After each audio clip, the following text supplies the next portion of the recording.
Hello, my name is Lissette Mira-Amaya and I'm running for the Kalamazoo School Board.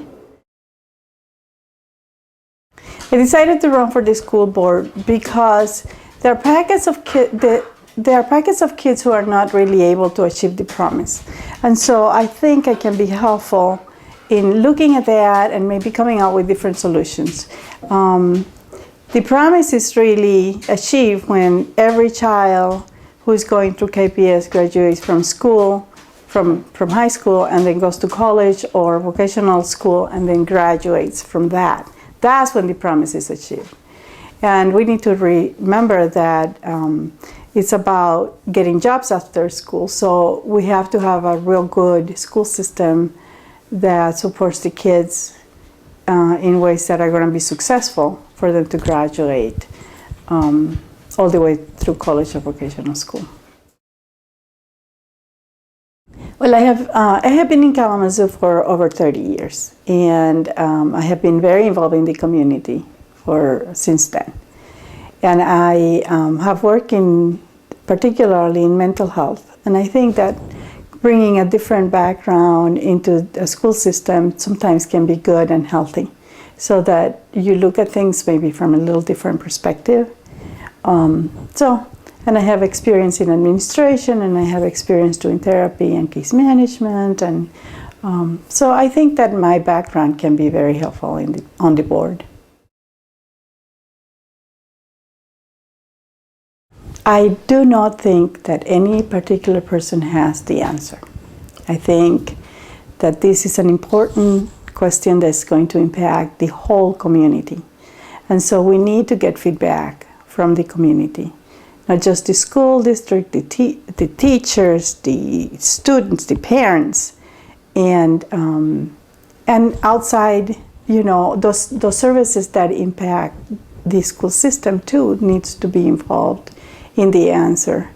Ultimately, the board is going to have to vote on a budget, and I think they're going to have to be some reductions unfortunately, some reductions in services. I don't think that the children are going to be, that $11 million or $15 million, depending if the millage passes or not, is not going to have an impact on the children directly. I think we're probably going to see larger classrooms, and we'll come to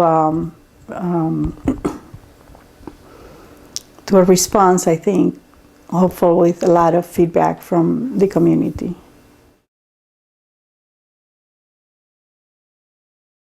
Well, I do think that the district has too many children who are really not doing as well as they need to do. And that is the education, that's the challenge. The challenge is, how do we address the needs of those children so that they can be successful? I have some ideas. I think that we need to help children learn their learning styles. If we help children learn how they learn, they can use that information forever, and so they will learn how to learn better, I also think that many times we focus on the negative, we talk about children at risk. Well, every child is at risk. It doesn't matter what background they come. There are always risks that children face.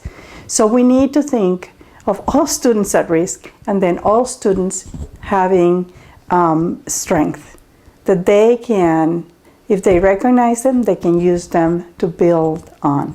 I think that it is important for us to recognize where the children need supports, and then provide those supports for them. Because that's how they're going to succeed. And so I'm hoping that the school system addresses that issue of the children who are out of that curve, not making it. Sometimes children are very smart and they just get really bored with school. Sometimes children are not able to learn how the other kids learn, and therefore it takes a different style of teaching in order for them to be successful. Well, I think the district greatest assets is the children. I mean, that's what we're there for. We are there to educate, and the children are the greatest assets, really. But I do think that the having the promise is a wonderful asset that has brought the whole community together to support children in their education. We see, for instance, that business is starting to respond to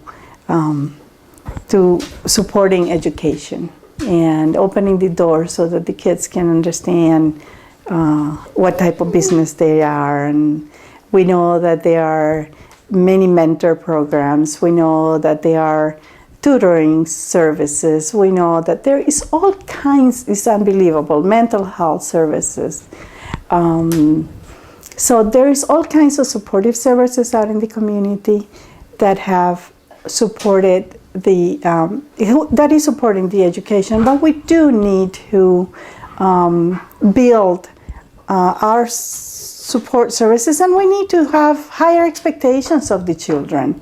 I think we need to believe that the kids are able to learn, that they're able to succeed, and we need to have that our expectations need to be higher than they are right now, I think, for all children.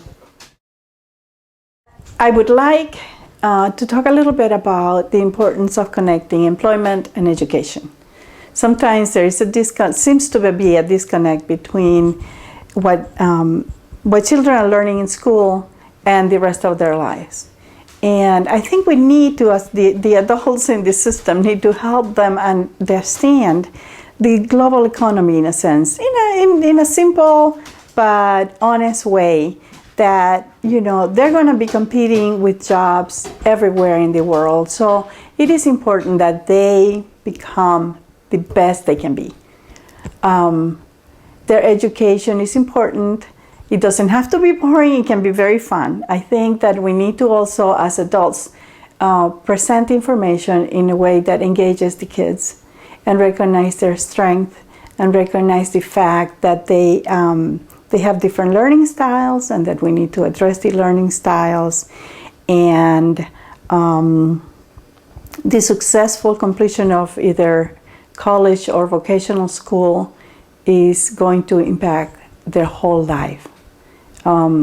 It is also important that they realize going to college is not only about working, studying, it's also about learning social skills, about developing connections with other people.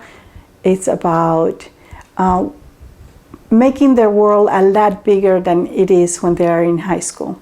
And so I'm hoping that the KPS system is able to address all of those needs that the children have. Thank you.